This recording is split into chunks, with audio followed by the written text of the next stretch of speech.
1986లో ఆడబిడ్డలకు ఆస్తిలో సమాన హక్కును ఇచ్చి అమ్మాయి అంటే భారం కాదు వారసత్వం అని నిరూపించినటువంటి వ్యక్తి.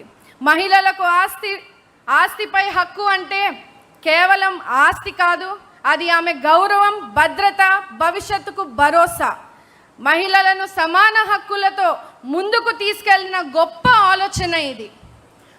ఆనాడు అన్న ఎన్టీఆర్ గారు స్థానిక సంస్థలో 9% మహిళలకు రిజర్వేషన్లు కల్పించి మహిళా నాయకత్వానికి కొత్త జారి చూపించారు. ఈనాడు ఆయన ఆశయాలను అనుగుణంగా నారా చంద్రబాబు నాయుడు గారు 33% రిజర్వేషన్లు కల్పించి మహిళలను నాయకత్వ స్థాయికి తీసుకువచ్చారని కూడా తెలియజేస్తా ఉన్నాను. జాతీయ స్థాయిలో కూడా మహిళా రిజర్వేషన్ బిల్లుకు తెలుగుదేశం పార్టీ నిరంతరం మద్దతు ప్రకటిస్తూ వచ్చింది. మహిళల బలపడితే కుటుంబం బలపడుతుంది, కుటుంబం బలపడితే రాష్ట్రం అభివృద్ధి చెందుతుంది. అందుకే మహిళల ఆరోగ్యం, విద్య, ఉపాధి, భద్రత కోసం ప్రభుత్వం అనేక సంక్షేమ కార్యక్రమాలు అమలు చేస్తోంది.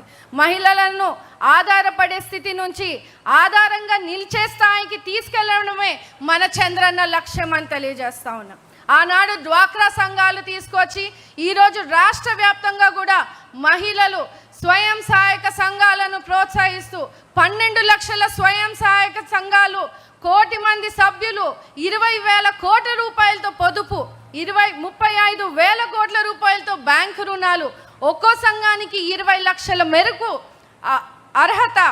ఒకవైపు చిన్న సంఘాల నుంచి రుణాలైతే మరోవైపు CIF, శ్రీనిధి, ఉన్నతి లాంటి పథకాల ద్వారా షూరిటీ లేని రుణాలు.